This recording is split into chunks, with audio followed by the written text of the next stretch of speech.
This final tutorial for your personalized unit is for compound fractions. And a compound fraction is a fraction where the numerator or the denominator or even both, maybe they have fractions within them. So it's basically fractions within fractions. So here's our first example. I want you to simplify the following expression using two different methods. So you're going to have to start choosing what method you prefer. Both are going to work, but in certain problems, some will work better than others. It's just kind of up to you, your preference. So the first method that I'm going to show you involves working with just the numerator and then just the denominator and then dividing the two. So for method one, your steps, the first one, simplify the numerator.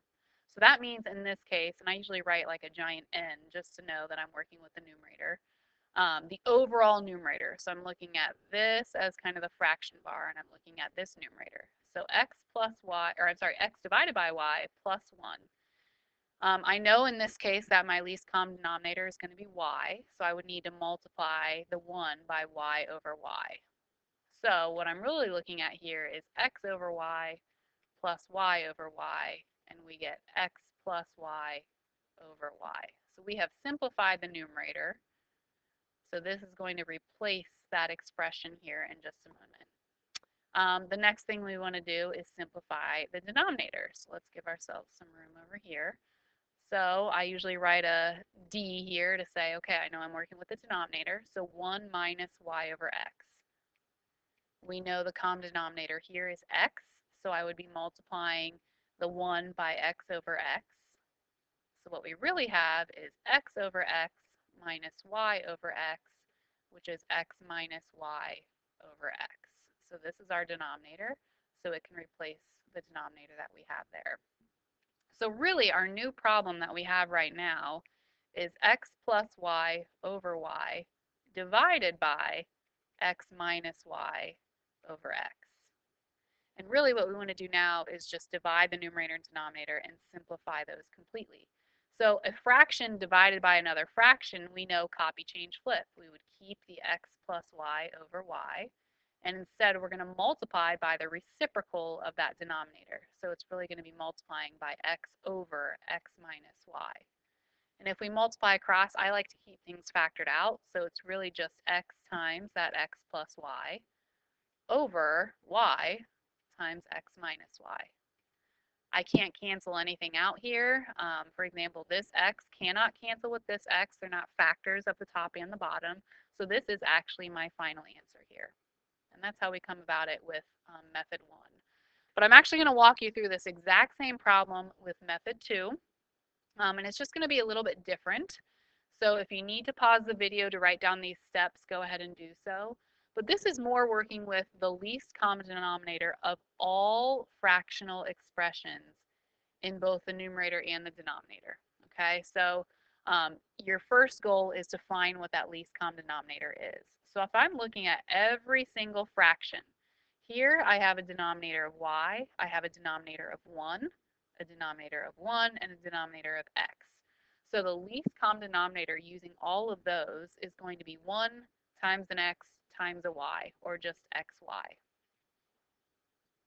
Now our next step, we are going to multiply the top and the bottom of the compound fraction by this least common denominator, which means I'm going to multiply the top by xy and the bottom by xy, which I'm really just multiplying by 1, so I'm not changing the value of anything.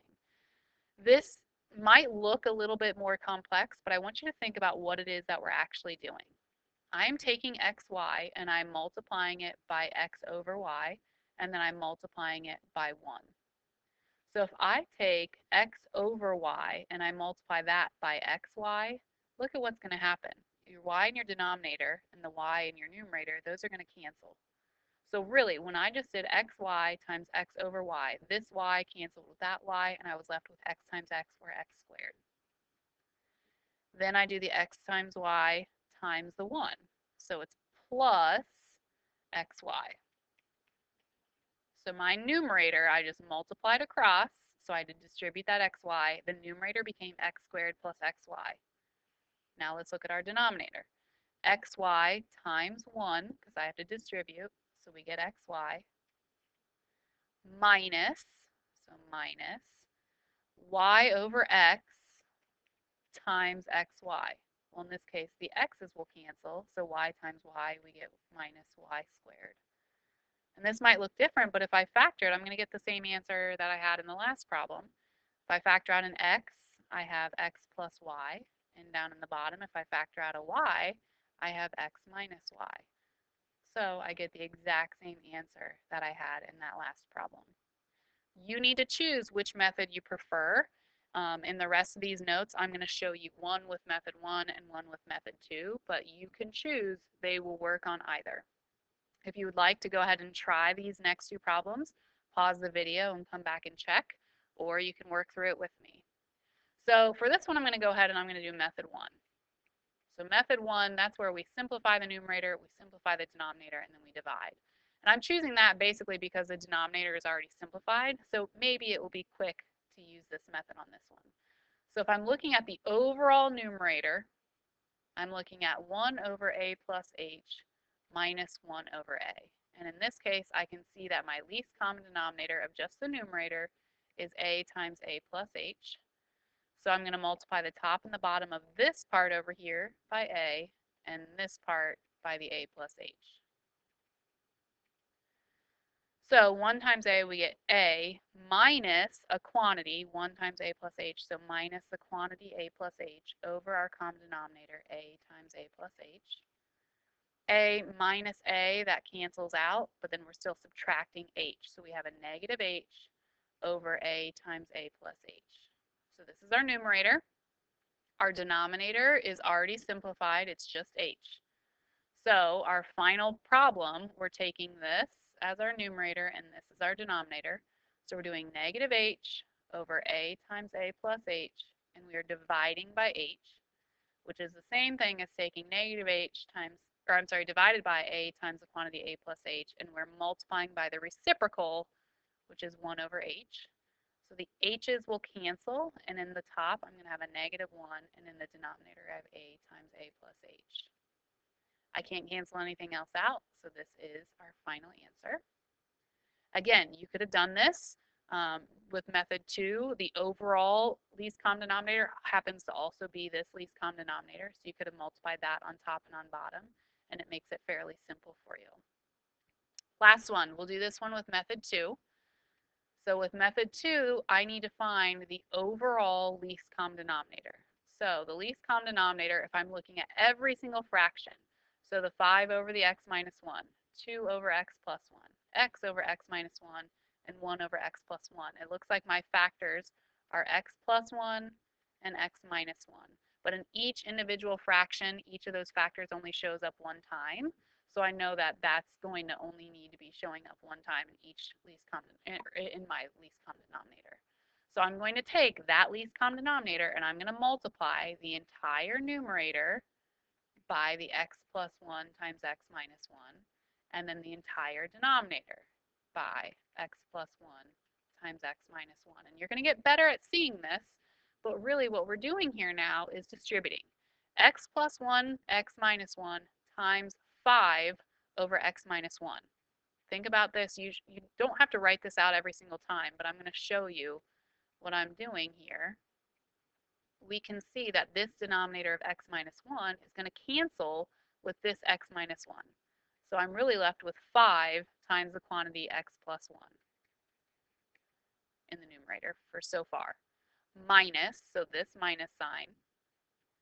And then I'm multiplying 2 over x plus 1 times the x plus 1 over x minus 1. In this case, the x plus 1's cancel, so I'm subtracting 2 times the quantity x minus 1.